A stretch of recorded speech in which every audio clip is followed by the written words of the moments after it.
Hey,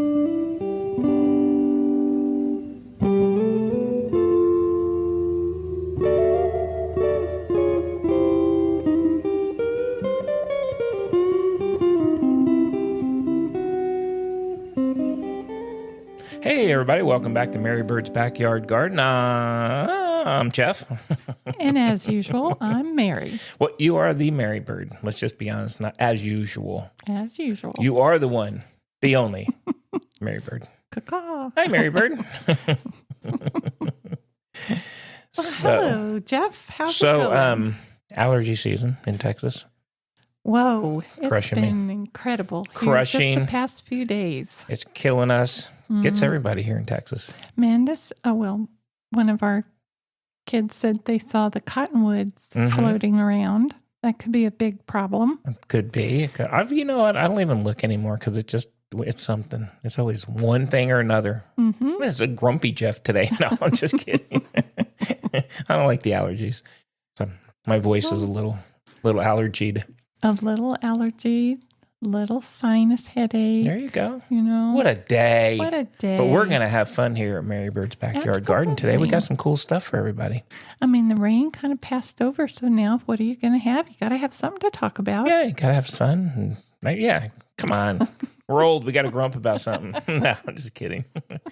All right, so, Mary, can I ask you a question? Very serious here. What's new in the garden? Boy, we kind of had a fun trip to the garden center. We did. Love to go to Hill Country Water Gardens.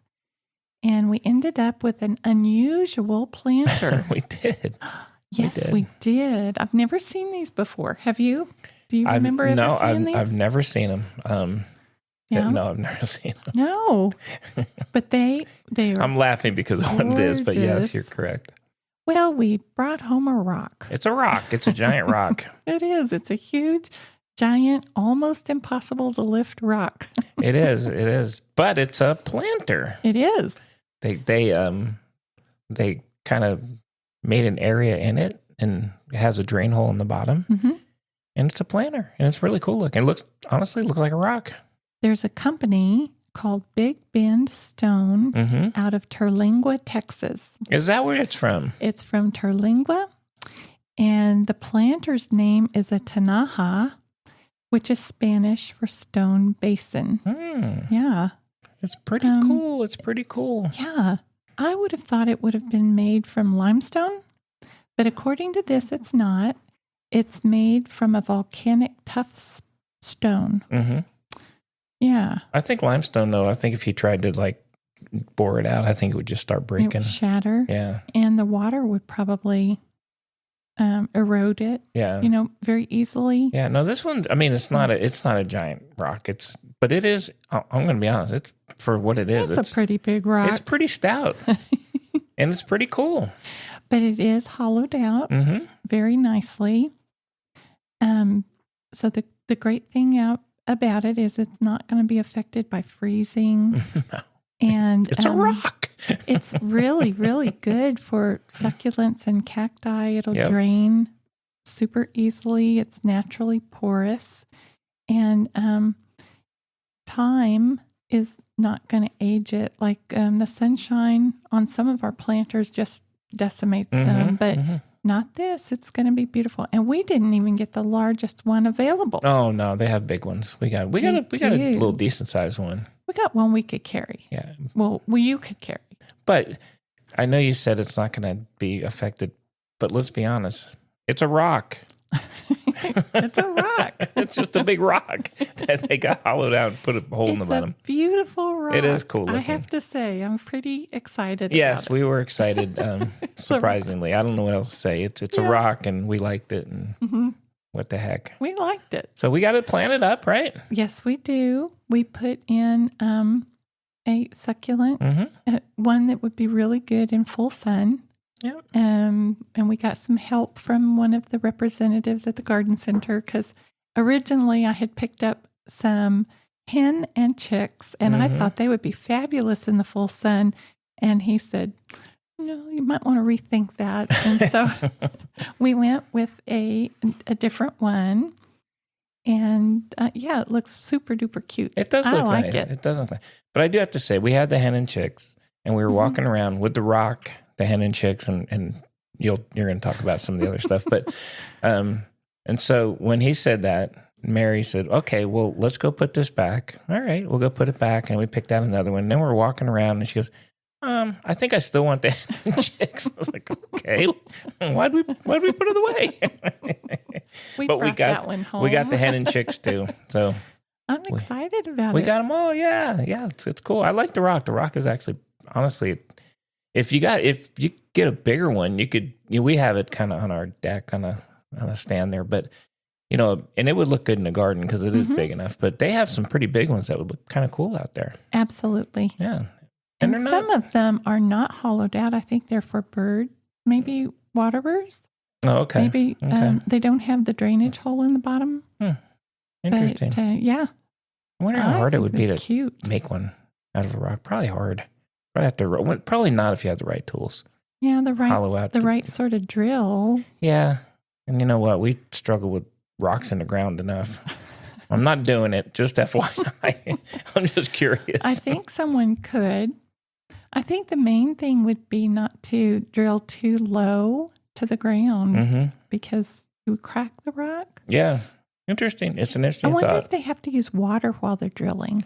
They probably do because they make a nice little opening there for the plant. But anyway, just a thought. It was like a perfect fit. Yeah, it looks good. So that was it. Other than that, I think we've fed the birds. Remember why we went to the garden center in the first place was to get a few more seeds for our chaos garden. We did. We're going to be chaotic. We're chaotic. Chaotic folk. And we were rumbling around in there, and we came across a kit, a Monarch Butterflies Benefit Kit. Sustain the Migration. And it's a series of 5 native milkweed seeds. Milkweed that we just talked about on the podcast. Milkweed that we just talked about. Look at that. Ooh.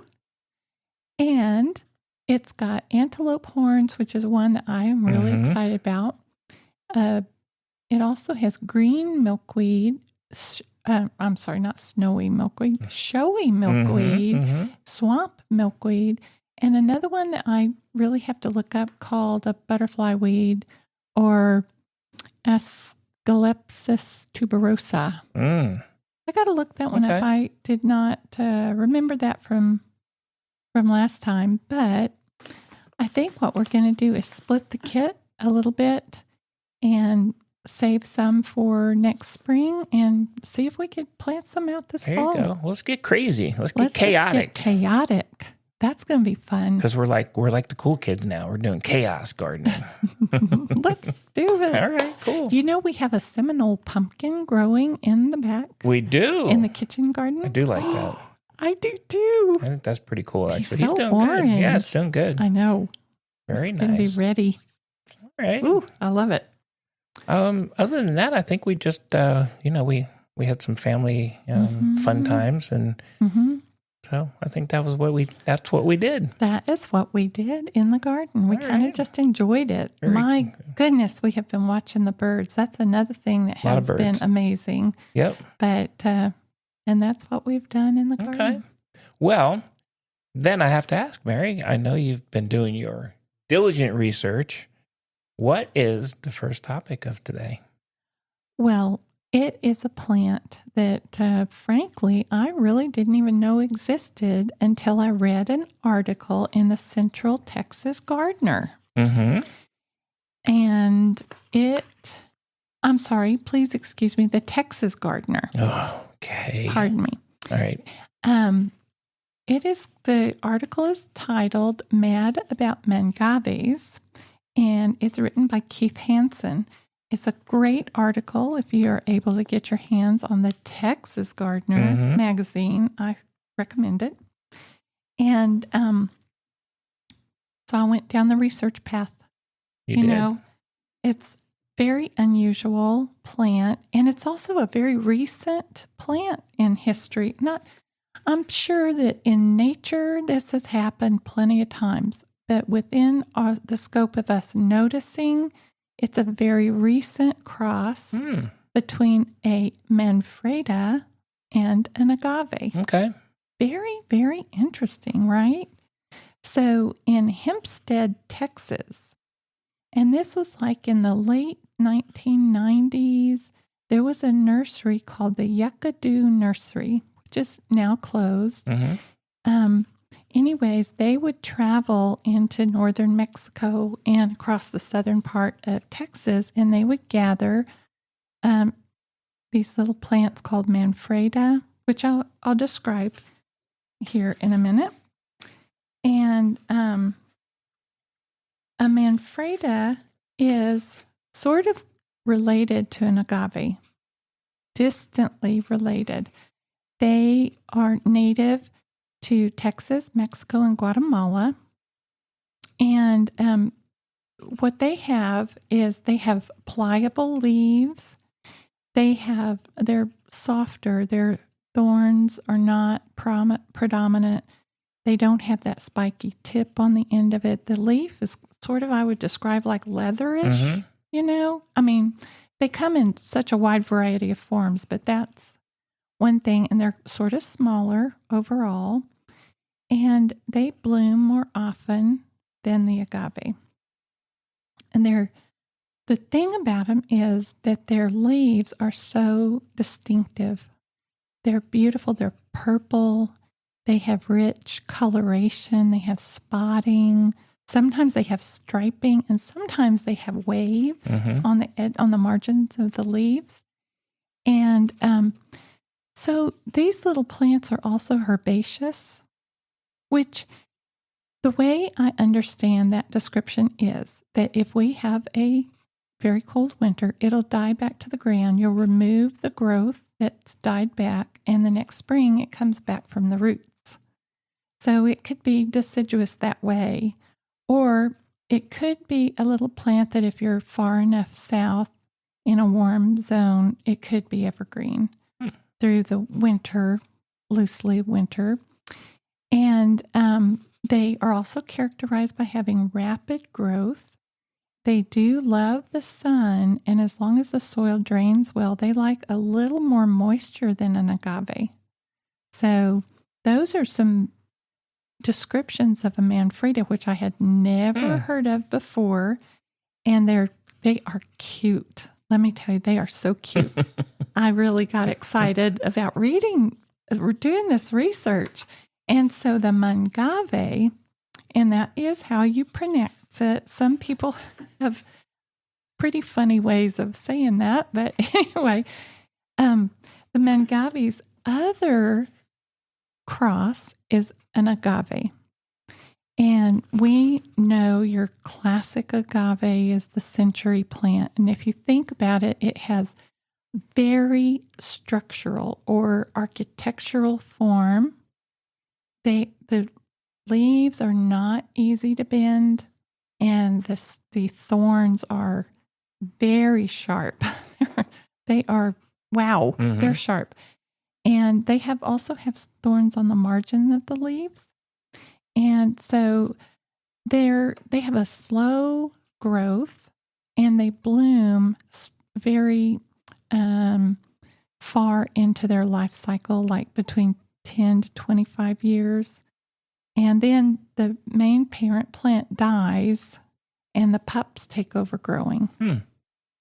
I think both of these plants do produce pups very prolifically, which is super nice. I know our little agave that we talked about last year has put out about, in a container, about 5 pups this year, which is very exciting. Yeah, that's cool. Yeah. But the thing about the agave, they do not have any purple pigmentation in their leaves. And that's an important point to keep in mind. So way back in the early 2000s at the Yucadoo Nursery, they were gathering the Manfreda, and they happened to notice these 2 plants that didn't look like the rest of the Manfreda. And so they put those to the side, And they did some research on them, and they talked to another nursery called Plant Delights Nursery. And the two nurseries got together and figured out through their note-taking that there were some agaves that were kind of close to the Manfreda that must have crossed with it. Oh, wow. So this was like a surprising development and a very exciting development. And so the two nurseries worked together, and they crossed Manfreda variegata and Agave Celsiei. They think that is the original cross that went into making Macho Mocha. And that was the first described variety in the Mangave series. Wow, that is current. I mean, you're talking not too long ago. Not long. Wow, interesting. Yes. Okay.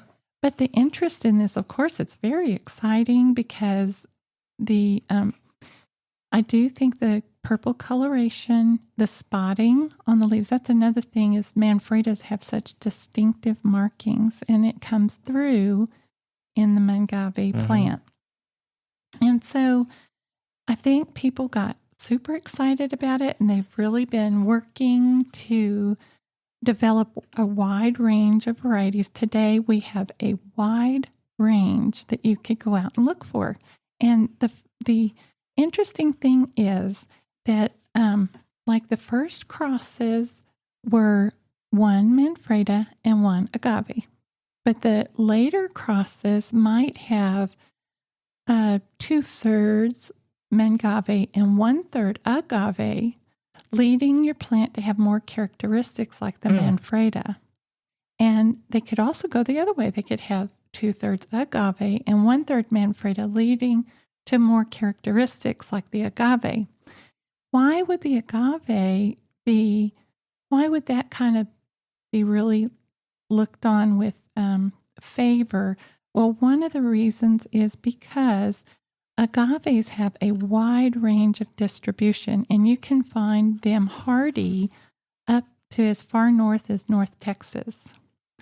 And so if you want a winter hardy agave, you're going to look to those genetics and try to breed that into your Mangave, which is what they've been trying to do.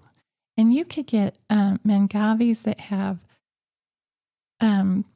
I don't even know all the descriptions. You could get them, the leaves are so wavy that they almost touch each other. They almost curl over and touch each other. One of them is called Bad Hair Day, and that's what it looks like. It goes everywhere. It just looks crazy. And then ours that we actually ended up with, which I'm excited about, ours is called the Snow Leopard. And Mangave. It is super colorful. Some of the things are it loves to grow in the full sun, which we need. It will get like 16 to 18 inches tall and about 24 inches wide. It's a great, great plant to grow in a container. And so what you want to do is every year you want to kind of repot it into a little bit larger container. But ours is hardy from zone 8 to 10. And so that makes me think that if it's in a container, it would probably need protection during the winter. And sometimes people are experimenting with seeing if they could grow them in the ground. And some of the Manfreda characteristics are showing up in the Mangave where it dies back to the ground. And so, probably we would protect it, but some people are trying to grow it in the ground where the roots will come back every year after the cold. You could try it because they offset so many pups. It doesn't matter to give it a little bit of a try. So they are described, ours is described as a low water plant, and it is a succulent, so it is on the low water spectrum, but it's not as low water as just a plain agave would be. It needs just a little more moisture. And you feed it in the spring, and basically it takes care of itself. And the snow leopard is just beautiful. So the leaves come out, they're sort of leathery. They arch out in a rosette, and they have white margins with a dark green in the center, but they have purple that comes from the middle of the plant up the leaf, and then purple spots. Mm-hmm. Yeah, it's all cool looking. over it. It is just gorgeous. It is really cool looking. I was very excited to find that one. We didn't know. When we went to the garden center, we didn't even know if they would have Mangaves in stock, but we got a nice surprise. We did. They had that. Yeah. I think they had two different that we saw. They had two different types. But this one I like this one. Mm-hmm. It's quite large already. Yeah, it is. Actually, it is. It's close to like the height, I think. Mm-hmm. So it's pretty cool. Yeah. Oh, and the other thing about the Mangave, like the one that we have, has a lot of characteristics like the Manfreda, and so it is likely to bloom more often. And the bloom stalk doesn't last as long as the agave bloom stalk. The agave bloom stalk can actually go for months before it completely dies back. But the Mangave will it might last a week or two. And then, I think that it will, I'm a little confused about whether the parent plant completely dies back. On an agave, that definitely happens. Mm-hmm. But I kind of got the idea that on a Mangave, that might not happen. Okay. I guess we're going to experiment and find out. Yeah, we'll find out. Cool. You could find out like I said, in the magazine, The Texas Gardener. And there's an article by Keith Hansen, Mad About Mangave. And there was an excellent discussion on YouTube called Mangave Madness, the story behind this fast-growing succulent hybrid. Oh. And the channel is called Grower Talk, and it's from 4 years ago. Okay. So those are two really good sources if you're interested in looking at it's a cool plant. It's and we're lucky to have a nursery that has a lot of native plants that are native to us. Yes. Close. Yes. But it is a cool plant. Well, we've had a really good success with our color guard yucca. They have done. They've done really well. I think this Mangave is going to be a great complement to those. You know what? Maybe we'll get it a rock. No, I don't think so. Hey, we could get it a rock. We have to get a big rock. You'd have to carry it home. We have to get a big rock for it. I think you could do it. I really do. Oh, boy. I don't know. That'd have to be a big rock. We'll see. We'll see. All right. Well, cool. Very cute. Well, we've come to that time of the program where I'm wondering what we're going to know about.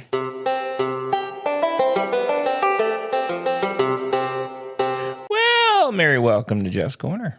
Guess what I'm talking about today? Do you know? Do you have a clue? The Mangave? I'm not talking about Mangave. I'm going to talk hoses. Oh, well, all right. So then. we I think we told you guys we purchased a bunch of hoses, I don't know, a few weeks ago. Mary laid out a plan for where all these hoses would go, and then we figured out what sizes we needed, and we finally got out there and started unraveling under hoses. And so I did get different types. So I'm going to just tell you guys what our experience is with the hoses that we purchased.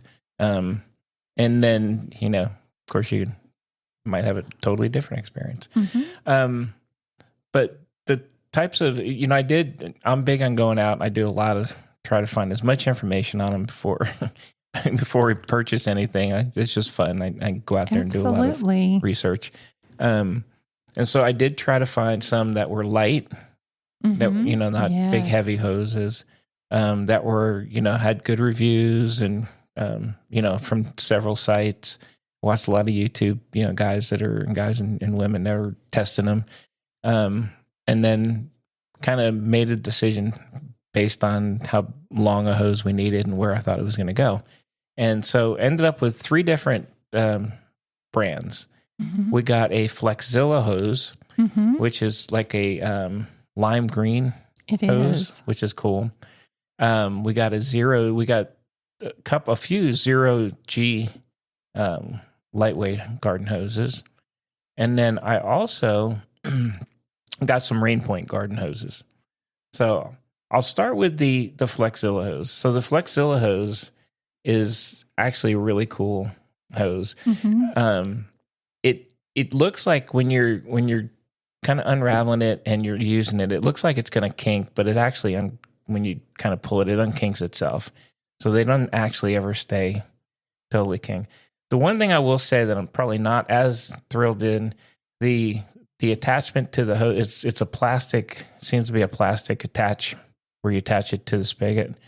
So I'm not sure, Over time, how that's going to work. I mean, out. I would have hoped that they'd had maybe a different type of, some way to put it on, but we'll see. We'll check on that. But the hose is great. It's light. You can certainly see it. It's like it's very bright yellow. Actually, when you took it out of the box, I really expected it to be heavy because it looks like it's going to be heavy. Mm-hmm.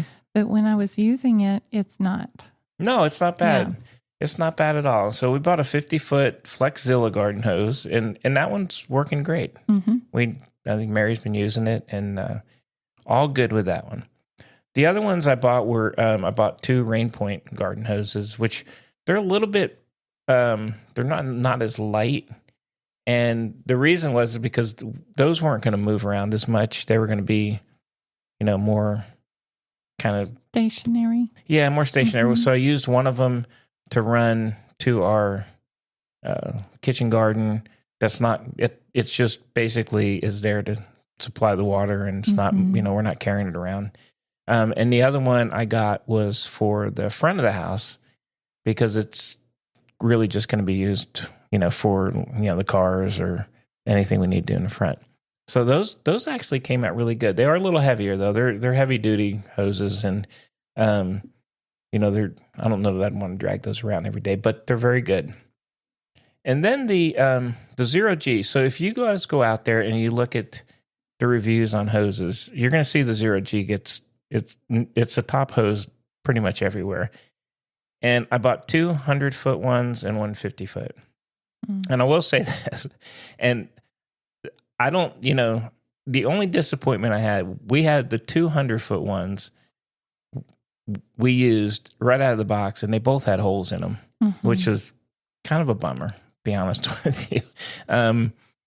Now, online, if you look at the reviews are great on them. And the 50-foot one we have is fine. It doesn't have a and it's light. It's one of the ones that kind of shrinks when you turn the the faucet off. But I was pretty disappointed that 2 out of 2 had pretty big holes in them. And I don't know, I guess 1 out of 2, I was like, okay, I get it. It's a manufacturing issue, but 2 out of 2 is that's a lot, especially hoses that aren't like the way they sell them is that they have something inside that kind of prevents, any of that. So they came, they came well boxed. They did. And they came from the manufacturer with holes in them. And then of course you got to return them which we've done. We've returned them. So I don't know. I guess the jury's out on the 0G. Let me ask you a question. Several years ago, we bought a hose. It's sort of green, yellow. Mm-hmm. Was that a 0G hose? I don't know. We've had that one so long. I can't remember what that was. We've had it a long time. It sort of has that fabric cover on it. It does have similar that. To the 0G. It kind of does look like that. I mean the hose, the ends of the hoses are pretty cool on it. I mean, they're good. I will say on the Rain Points, it's got the one thing I liked on the Rain Point hoses is it's got that longer where you can put your whole hand around and tighten. Mm-hmm. Oh, I like that. Yeah. So it's not like it's easy. It's easy to take on, to put on, take off. So, I don't know the 0G. I guess we'll have to decide if we want to try 2 more now that we've returned them, or if we'll maybe go in a different direction. But the 50-foot one we have is fine. No issue with it. And they are, I double checked again today. I was checking some other sites and was like, oh, did I miss something? But they are actually the number one hoses when you go out there to look, that aren't heavy duty. These are garden hoses that are lightweight, which is what we were looking for. Right. I mean, you can get them that are heavy, and we've had some of those, but they're hard to drag around. Oh my goodness, yes. Yeah. And the other thing that we tested out was I got the like standalone spigot where you can put anywhere in the yard. I'm excited about it. And you can go from like the house spigot to that and connect the hose. And then there's an on-off handle and you can connect another hose to that. So we're working on that. Trying to get it in the ground. We're working on convenience. We're trying to get everything's here is hard to get in the ground. So we're going to. Yes. We're going to work on. I'm sorry about that. It's so funny. I watch it. I watch videos like when you're anything gardening, and if it's anywhere like in the Northeast or anywhere, honestly, anywhere outside of Texas, they go in, they put a shovel in the ground, and just basically all it is digging. And that's just not the case here. No. I mean, it's a lot of rock and stuff down there. So, but it's pretty cool. I will say it's cool. It well, is you had pretty a cool. Great idea. You thought about doing a concrete little hole. I don't know. You described it as like sinking it into concrete. So I might put it like do that. Like a little bucket with concrete. It's called what we got was called the Yard Butler Hose Bib Extender. Very nice. And it's pretty cool. Mm-hmm, I agree. Yeah, I mean it's. I can definitely. We're going to use it. We're just got to figure out how to get get it stable. And it's going to probably take more than just putting it in the ground. So we'll figure that out. But anyway, I just wanted to kind of cover the hoses that we've used and kind of what our experiences are. And I'm not telling you the 0G is not good. I mean, honestly, I don't know. It just was, getting to that.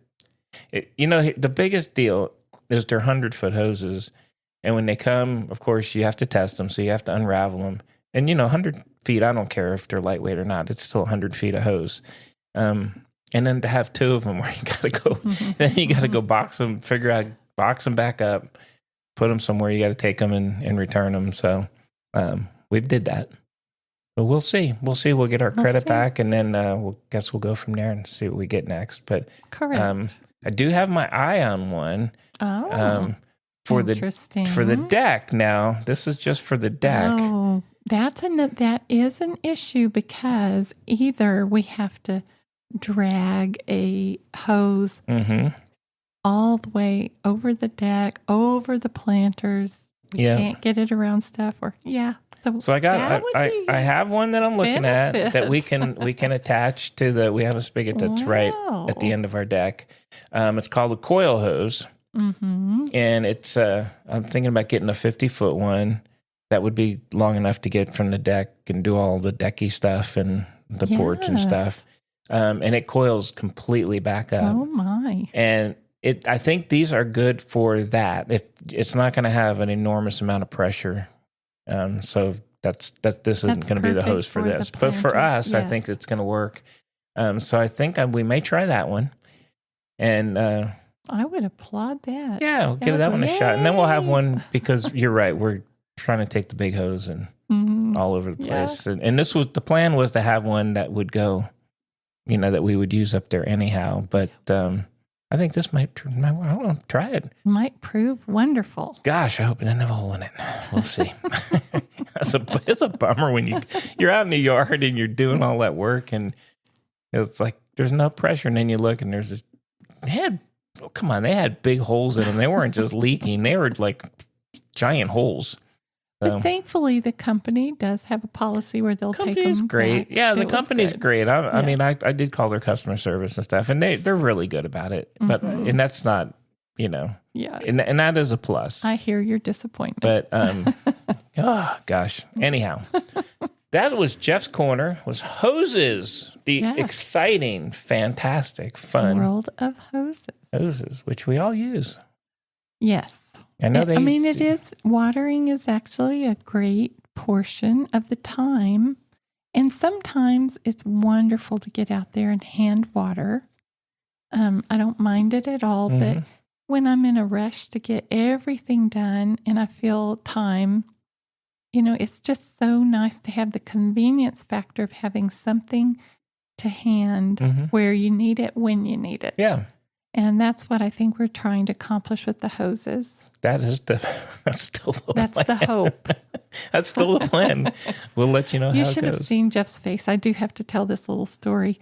We put the hose butler or the the that's what water it's called. hose butler in place, and Jeff had it positioned in the ground, and I attached the first hose, which is bright green, that unwinds pretty easily, and I went marching across the yard, and I gave a tug, and poor butler came right out, and Jeff's poor little disappointed face. Well, the thing was that was going to be for the 100-foot hoses, but they both had holes in them, so Mary had a 50-foot hose. She was trying to go a little too far. I don't know. No. The poor old hose butler. I was like, all right, that's not going to work.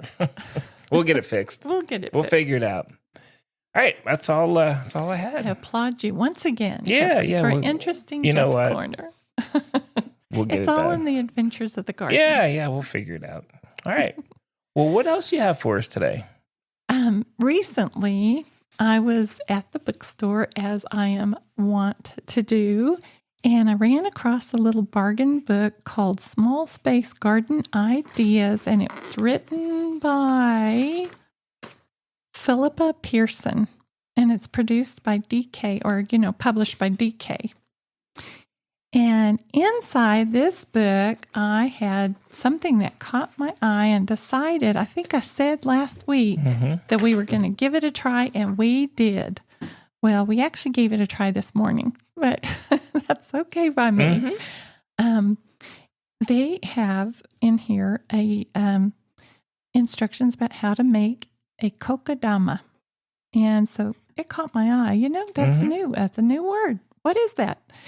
Anyways, Kokedama is Japanese for moss ball, and it's also called a poor man's bonsai. And what you're literally doing is you are creating a ball of soil around your plant roots that you take out of the original container. And then you're going to cover it with sphagnum moss. And I also got a different form of moss that would grow. And then you wrap the whole structure with, at first we used thread to kind of help ourselves hold it together. And then we used twine to hold the big ball together. Now, there's two of us trying to do this project. Yeah, it was on one little plant. Not a little plant. That's our first mistake. That was a mistake.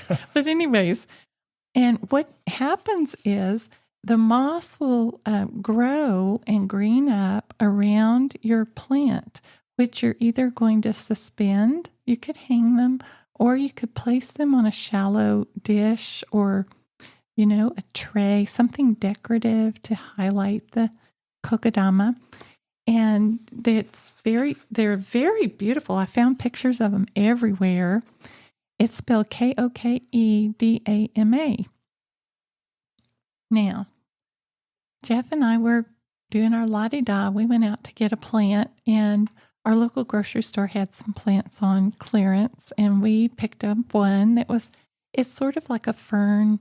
It didn't come with exactly what the plant was, but it was like $4. So I thought that was pretty good.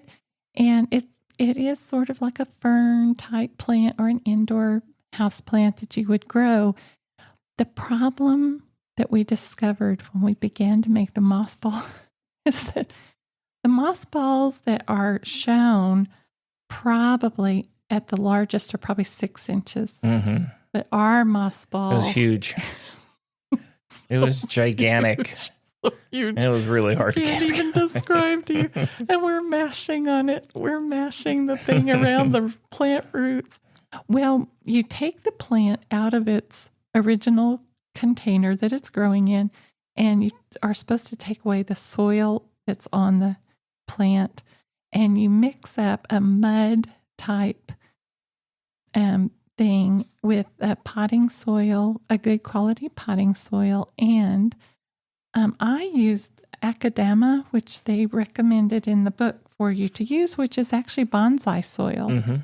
So I did order that from Amazon, and it's sort of a clay substance. So it's what its purpose is to help hold some water, and they use it for bonsai, and it'll hold some water as well as have some nutrition for the plant. Anyways, I think we got too much water in our mix. We did. That was another mistake. The first thing, right? You take the plant, you try to get rid of all the soil, and then you wrap it with the sphagnum, which you've soaked a little bit in a little bit of water. Yeah, and then at that point, I think we both knew it was going to be a little bigger than we'd hoped. Oh boy, because it was taking a while. And then then you do the mix, and then it's like, wow. And Jeff and I were up to our elbows in mud. There's a lot of mix. At first, I didn't put on gloves, but we did end up putting on gloves. Yes, use gloves, please. We were mashing on it. And then we had the bright idea, well, when we got the root ball or the Kokedama mass as large as we thought it might possibly be, we said, why don't we put the sphagnum around the outside and tie it with thread? Yeah, we did it with thread. Because we had no way to lift it up and get the stuff on the bottom. Yeah. It was it was that first two mistakes so far. Plant was way too big. Plant was way too big. The mix was way too wet. And the mixture was way too wet. But yes. So it wouldn't hold together like clay. Yes. But anyways, and we did this on an area where we did put down protection on the surface. So I highly recommend that. Yeah, it's messy. It was quite messy. And the people I watch on YouTube are so clean and tidy when they do it. Well, theirs is probably like half the size of what we did. I mean, ours was massive. Absolutely. Let's be honest. It was huge. A recommendation is to look for a small little plant, a beginner plant. You could use a wide range of plants. This form of growing plants goes very far back in Japanese history. And they literally wanted to not have a container, to be able to grow a plant and have it be beautiful, but it wouldn't be enveloped in any sort of container. That's your goal. And so choose yourself a small plant. Small, please. And that's the way, when you do that too, you're not going to be using as much material, which we did end up using a lot of material. Well, so the funny thing is, we bought a cheap plant and used $50 worth of material to make a ball. That's so true. Oh boy. Well, that's pretty hilarious. But we have enough left over to do. I'm going to give it another try, and we'll see how that goes. Well, we did. We accomplished. We did. So we put the after we put the sphagnum. We put more sphagnum on it, and then we covered that with some twine or jute or twine. Yeah. And then we tied it up pretty darn good. We trussed it. And then I think we both decided this isn't hanging anywhere. And my goodness. Turned it over and we patted up the bottom. And I didn't know what to do, so I used a paper towel. Yeah, we got a paper towel to hold the soil in there. Woo, man. But you know what? It actually worked. So we have it. We did tie it up, but ours is way too big to try to hang somewhere. But we did put it on you found a nice little glass plate type thing. Yes. And if you're going to display them on a plate, you look for a container that's going to highlight the plant that you're growing. And that's part of the beauty of the process. And also you need to know that, like when you water them, you're going to set them into water and let that whole ball structure absorb water for about 10 to 20 minutes. And the way you check to see if it needs water is by how heavy or how light the ball is. I'm waiting for it to dry out a little bit to see how it is. It's like soaking wet. I know. Let's be honest. But it's not dripping out the bottom. It's not. Well, no. We squeezed the heck out of it, though. The heck out of it. You're going to get an arm workout. Yeah. So I think in the directions it says to slowly add water. Yeah. And I think I just poured too much water. I think you held it up and you said, "What do you think about this?" And I said, "Yeah, pour it in." Yeah, we did not do it slowly, but surprise. Hey, gotta learn somehow. So if you're going to choose a plant, I did this right. This part I did right. Look for a plant that will take medium shade to deep shade. And look for a plant that will, that you could understand the moisture needs of that plant. And so you don't want to grow it in bright direct sunlight because the moss that's going to green up on the outside, which we did put some moss on the outside that will grow and become green, you'll kill that moss or brown it up, and you don't want to do that.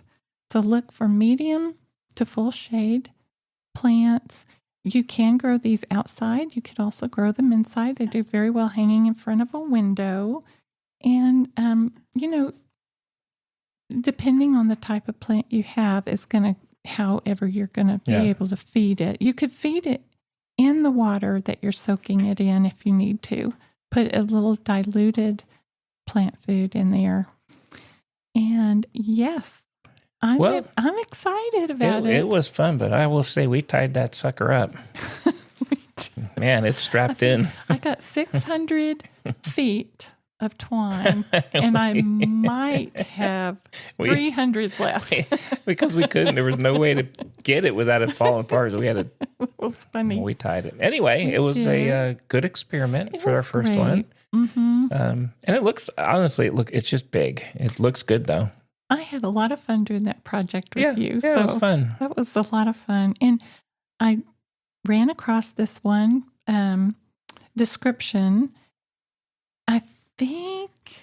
I know that you could find some information at the Penn State Extension online if you go and look it up under Kokedama moss ball. And they have a description of the history of it and things like that. I need to do a little more research before I talk about that. But this one person, in the Penn State Extension photographs, it showed how to do an amaryllis bulb in a Kokedama ball. That would be fun. And then another person showed how she did Phalaenopsis orchids. And they grow so well. But before I describe how to do that, I need to do some research and I need to experiment and see if I could get it to work. Okay. But yeah. Well, it was fun. The world is your Kokedama oyster. We immediately realized our mistakes. We kept going and found solutions for this one. I was so thankful Jeff was there. I was so thankful because that moss ball was huge. I mean, I think the picture was like a pizza dough ball, and ours was like a bowling ball. It was like a bowling ball. It's giant. Well, the funny part about when they did the instructions, they told you to make your mud ball and then dig a hole in the middle of it. Well, of course, our mud wouldn't stick together. So we were trying to come up with a different strategy so that we could get everything to stay together. We did. But I will say the two things, the watering, be really careful. We way overwatered, and it was just it was just too wet. Now, when you display it, he said that the watering, that we way overwatered, and that reminded me, when you do display it, make sure that whatever surface you're putting it on or hanging it over, you have a way to protect that surface. You don't want to ruin any fine furniture or anything like that. But it was fun. It was fun. We did it. We done it. I look forward to doing another one. I know you are. You're excited. A little smaller, maybe. I have trouble going smaller with things. That was fun. You know? Kokedama, everyone. Give it a shot. It was actually a lot of fun. All right. So, Jeffrey, those are my two I like it. Ideas for this week. I like it. Well, what do you, Mary Bird, have in store for us for next time? Ooh, for next week, it is now the time for your tomato transplants to be put in the garden in Central Texas for your fall garden. All right. Your tomatoes, peppers, your eggplants, and you need to get those out in the garden in transplant form. It's, you could try a seed, but we're kind of leaning towards the too far into the fall now. And that's a surprise, right? It's July. You could directly seed winter squash, maybe this coming week is probably the last week. And now also for your fall blooming annuals, you really want to get the garden chrysanthemums out into the garden. And then what you want to do is give them a little light haircut so the blooms will reemerge later on in the fall. You don't want to let them bloom right now. Mm-hmm. So those are 3 things that are due this week in the garden. And but I do want to say we're coming around the corner now, and we're getting ready for fall gardening, and the bulbs. It's really time to start thinking about your fall and spring bulbs. And the reason is you want to have time to let those bulbs go into the refrigerator drawer in your refrigerator and have a cold period. They need about 8 weeks, some of them. But if you're interested in planting some Louisiana iris, which I think I would really like to look for, this is the best time to be putting those in the ground right now. And start looking for your fall bulbs. And, you'll have to get your order in or find them at your local garden center and give them their cold period of time. Oh, okay. That's where we are. Hey, actually, Mary doesn't know. I was, we've ordered from the Gardener Supply they're out of Vermont. Yes. And, sadly, I just read that they actually have filed for bankruptcy. No. And so they're going to sell. I know because we've talked about it here on the show. We've actually gotten a lot of stuff from them. They've been really good. Mm-hmm. But I think they're going to just be bought out by somebody. So I don't know what that means for the service and all that. But I was pretty surprised. But I think what happened was they, as a lot of companies during COVID, everybody started going with the, gardening got huge. Yes, just like other things, right? There was other things when people were home. And now everybody's gone back to work, so it's not as much. And unfortunately, I did. I was actually surprised, to be honest, because we've ordered a lot of stuff from them. We have. They've always had quality products. They do have quality products, and I was going to tell you that earlier. I saw that they did file for bankruptcy, but of course that means they're doesn't mean they're going out of business, but they will be owned by somebody else. Then we'll have to see what happens. We'll have to see who the parent company. Yeah, because it was it was an employee-owned. It was an employee-owned company, and out of Burlington, Vermont. Mm-hmm. And being sold to a bigger company, sometimes that changes things. But anyway, little tidbit news for you. Have to kind of keep an eye out and see what the. Yeah, we'll see how that affects anything. See how it affects stuff. Yeah. But that's all I had. Well, being aware of what's going on is very important. So thank you for bringing that absolutely to our attention. Well, we talk about it, so I want to let everybody know too that that things are going to be changing over there. How much I don't know. All right, what else you got? I'm looking forward to doing some more gardening next week and getting our snow leopard in the ground. All right, I think it's going to be great. That sounds good. Well, as always, we appreciate you guys joining us here. If you get a chance, leave us a review on your favorite podcasting system that you use. It's got a word for that. I can't remember. Do you your mean podcast provider? The podcast provider. Yes, where you listen to your podcast. That would be interesting to find out. Yes. Well, if you guys can leave a review if you like it. And we appreciate everyone joining us here weekly here at Mary Bird's Backyard Garden. Happy gardening. Until next time, we'll see you here again.